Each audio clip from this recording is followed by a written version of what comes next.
1954년 미국 미시시피주에 사생아로 태어난 한 흑인 소녀가 있었습니다.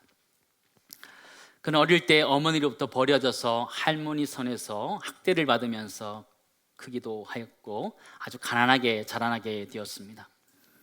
14살에 미혼모가 되었고 또 마약과 알코올로 얼룩진 청소년기를 보내었습니다. 그랬던 소녀가 지금은 미국의 가장 존경받는 여성이 되었습니다. 2004년 유엔이 주는 올해의 세계 지도자상을 받았습니다. 2005년에는 세계에서 가장 영향력 있는 명사 100인에 선정되기도 했고 또 포브스가 선정한 세계에서 가장 영향력 있는 유명인사 100인에 선정되기도 했습니다. 이 사람은 누구일까요? 네, 오프라 게일 윈프리입니다. 이 사람이 이렇게 자신의 삶을 바꿀 수 있었던 원동력이 무엇인가 했을 때 이 사람은 감사일기장이다 이렇게 밝히기도 했습니다. 바쁘고 힘든 일상 상황에서도 감사할 일들을 찾아서 하나하나 적기 시작했다고 합니다. 감사의 내용들이 큰 것이 아니하고 조그마한 것들, 그런 소소한 것들에 감사들을 적기 시작했다고 합니다. 요즘 의미라면 저는 소확행의 감사다 그렇게 말할 수 있겠습니다. 작지만 확실한 감사들을 했을 때 그의 삶이 바뀔 수 있는 계기가 되었다 그렇게 우리는 알 수 있습니다. 그때 감사가 쉽던가요? 오늘 감사하면서 오셨습니까? 아니면 이번 주 감사하는 한 주를 보내셨습니까? 우리는 감사가 잘 되지 않음을 우리는 발견하게 됩니다.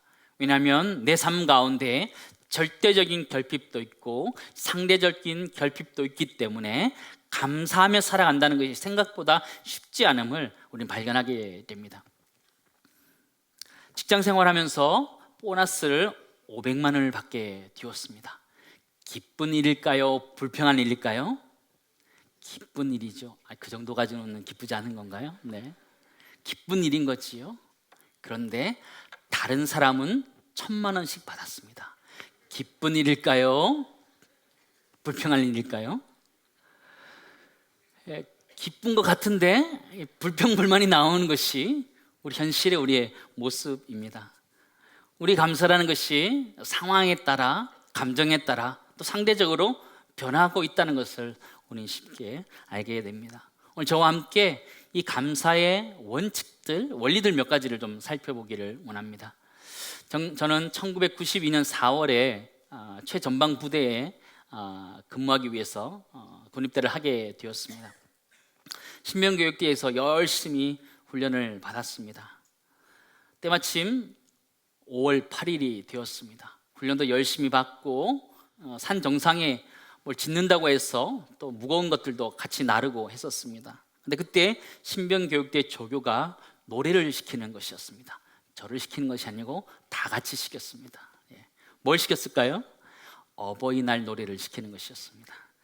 나실 때 괴로움 다 잊으시고 기르실 때 밤낮으로 애쓰는 마음 진자리 마른 자리 갈아 누시며 손발이 다닳도록 고생하시네. 하늘 아래 그 무엇이 넓다리요 어머님의 희생은 가엾어라. 이 노래를 부르는데 이전에 부르던 것하고 너무 느낌이 다른 것이었습니다.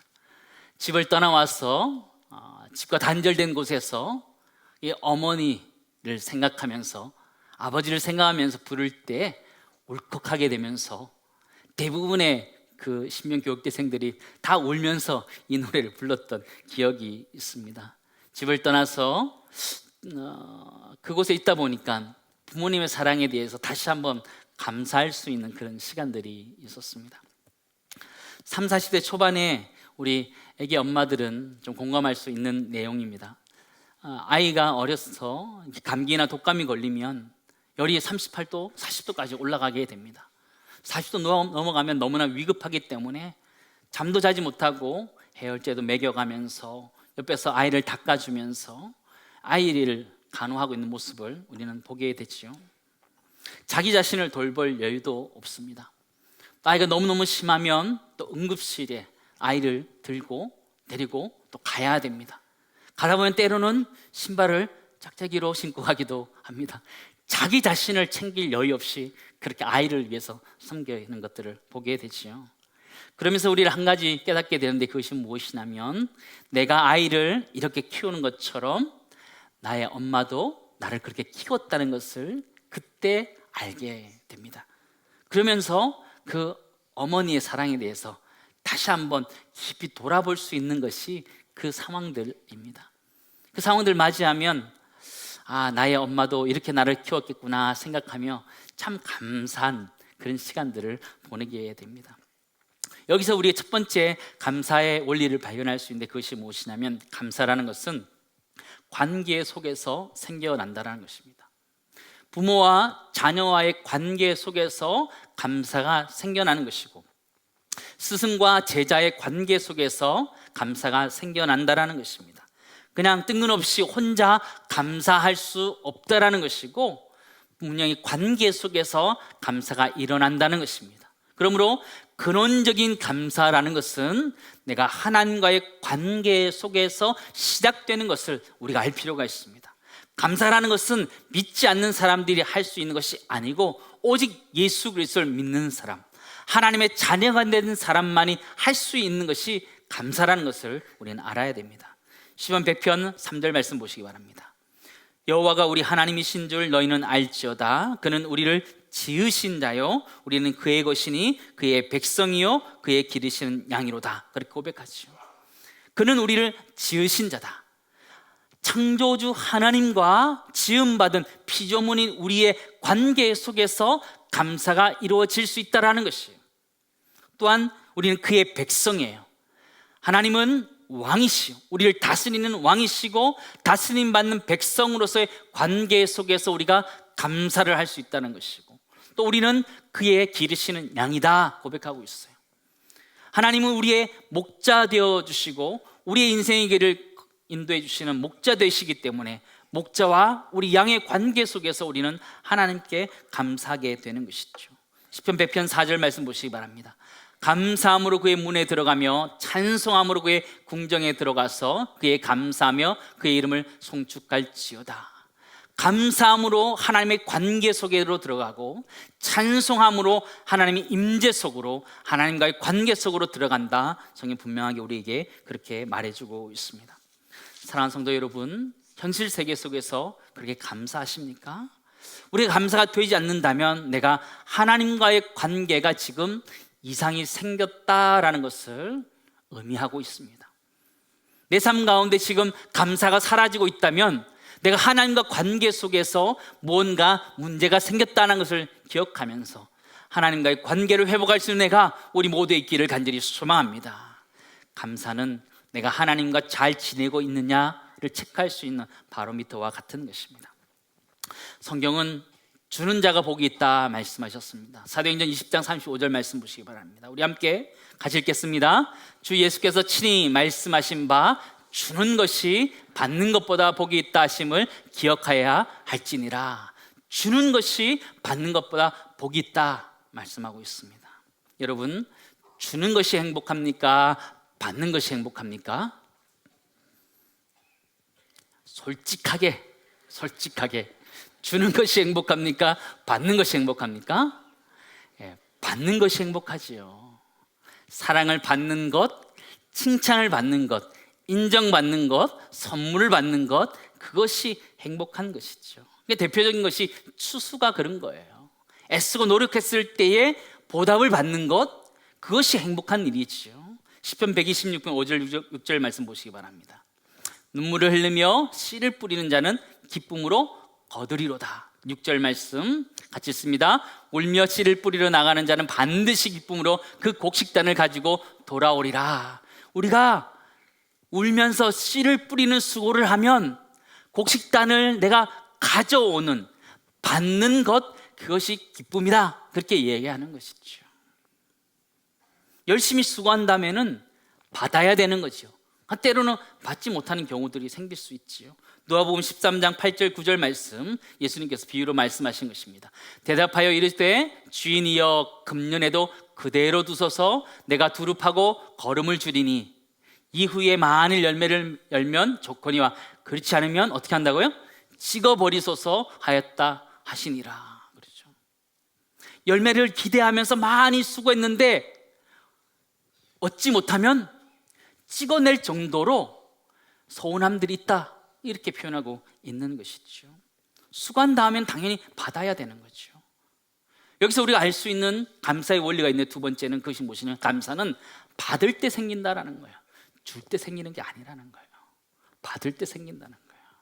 여러분 그렇던가요? 어때요? 받을 때 생기나요? 줄 때 생기나요? 받을 때 생기잖아요. 근데 왜 성경은 주는 것이 받는 것보다 더 복이 있다, 그렇게 말할까요? 사실은 우리가 줄 때 다른 것들을 받기 때문에 그게 복이 있다 말씀하시는 것이고, 또 나에게 있는 것 자체가 복이기 때문에 그것이 줄 수 있기 때문에 그것이 복이다, 그렇게 말씀하시는 본문의 말씀이기도 합니다. 주는 것이 행복하다는 것은요, 물질적으로 무엇인가 주었지만 보이지 않는 다른 것을 내가 받기 때문에 내가 복이 있고 행복한 거예요. 예를 들면 그런 거예요. 할아버지 할머니들이 아이들을 많이 케어하고 있지요. 또 자녀들이 맞벌이를 하게 되는 경우 이제 부모님들이 아이들을 많이 봐주죠. 아이들을 봐주기 때문에 이렇게 봐준다고 이렇게 부모님께 이렇게 용돈 겸 같이 아이를 맡기기 때문에 드리지요. 그거를 부모님이 자기가 쓰세요? 아이의 필요한 거를 또 다 사서 주고 있지요. 왜 그러실까요? 그 주는 것이 행복하기 때문에. 왜 주는 것이 행복할까요? 줄 때 그 아이가 기뻐하는 그 모습을 자신에게 주기 때문에 기뻐하는 거죠. 감사하는 거죠. 그렇지 않아요? 그냥 주는 게 그냥 기쁘다는 사람 있어요? 그렇지 않아요. 내가 줄 때 아이가 행복해하는 것들을 내가 받기 때문에, 그렇게 감사하는 모습을 내가 보기 때문에 내가 행복해하는 것이 감사의 원리라는 것이에요. 감사라는 것은 내가 받을 때 생겨나는 것이라는 것이에요. 우리는 지난주 추수감사절을 이제 맞이하면서 우리 이웃들을 위해서 추수감사 박스를 이렇게 만들자라고 나눠드리고 이렇게 이제 수고하고 있습니다. 우리 11월 25일, 26일에는 김장김치도 조금 담아서 우리 어려운 이웃들에게 나눠주기로 했습니다. 기쁠까요? 슬플까요? 기뻐요. 왜 그러죠? 주는데 왜 기쁠까요? 내가 줄 수 있는 것, 조그만 것이지만 있다는 것을 내가 깨닫는, 그것을 내가 받았기 때문에 내가 기뻐하는 것이고요. 또한 내가 안에 또 어려운 분들 도와주고 싶어하는 선한 마음이 있다는 것을 깨닫는 것, 그것 때문에 내가 또 베풀 수 있는 것이고, 하나님이 내 이웃을 사랑하라 말씀하신 것들을 내가 실천하면서 하나님으로부터 인정을 받기 때문에 또한 기뻐하는 것들이 우리 기본적인 생각들인 거죠. 그냥 막연하게 주는 것이 복 있는 것이 아니고, 내가 줄 때 보이지 않는 다른 것들이 나에게 주어지기 때문에 감사하고 기쁜 것이 우리의 현실입니다. 우리는 살아가면서 그리스도인으로서 때로는 다른 사람에게 보이는 것들을 주고 때로는 보이지 않는 걸 받을 때에 감사할 수 있기를 간절히 소망합니다. 더 중요한 것은 보이지 않는 것을 받는 것이 훨씬 더 중요해요. 물질적으로 재정적인 것들을 받는 것보다 훨씬 더 중요한 것이 무엇이냐면, 보이지 않는 것, 칭찬, 격려, 위로, 이걸 받는 것이 훨씬 더 우리를 살아있게 하고 감사하게 하는 것인 줄 우리는 압니다. 살아가면서 서로에게 격려하고 위로할 수 있는 애가 우리 모두에 있기를 간절히 소망합니다. 진정한 감사라는 것은요, 우리가 줄 때 다시 우리에게 이렇게 돌아오는 것을 우리는 발견하게 됩니다. 지난주 화요일 11월 12일 신문을 보다가 영화배우 신영균 씨의 이야기를 읽게 되었습니다. 이 영화배우 신영균 씨가 몇 년생인지 아세요? 1928년생입니다. 연세가 어느 될까요? 예, 9순이 넘었던 거죠. 신문 타이틀은 이렇게 써 있었습니다. 91년 영화 같은 삶 후회는 없다. 남은 거 다 베풀고 갈 것. 이렇게 타이틀을 적혀 있었습니다. 이 신영균 씨는 독실한 크리스찬입니다. 술, 담배는 물론 도박 이런 것들도 멀리했던 사람으로 잘 알려져 있습니다. 그는 명보극장, 제주신영영화박물관 등 남은 재산 500억 원을 사회에 환원하겠다, 이렇게 발표했습니다. 그가 이렇게 사회에 줄 수 있는 이유가 무엇일까요? 그가 받은 것이 있기 때문입니다.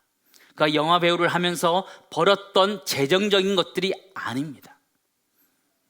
그는 이렇게 고백하고 있었습니다. 그는 나중에 내 관 속에 성경책 하나만 함께 묻어달라고 이야기하면서 이 고린도전서 15장 10절 말씀을 인터뷰 때 이야기했습니다. 우리 같이 한번 읽어볼까요?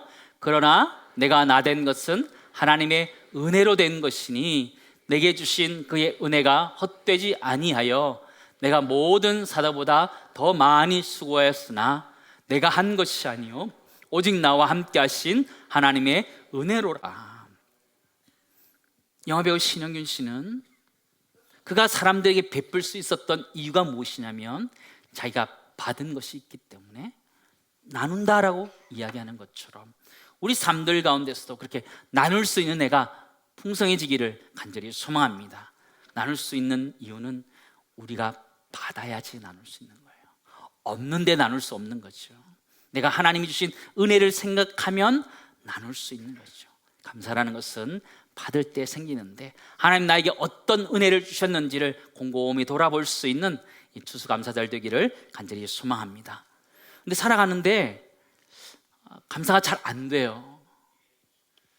500만 원 보너스를 받았는데 1000만 원 보너스를 받은 사람 때문에 감사가 잘 안 되는 것이 우리 현실이에요. 왜 그럴까요? 왜 그럴까요? 우리 자신의 눈을 들어서 전 세계를 좀 볼 수 있는 눈이 생겼으면 좋겠습니다.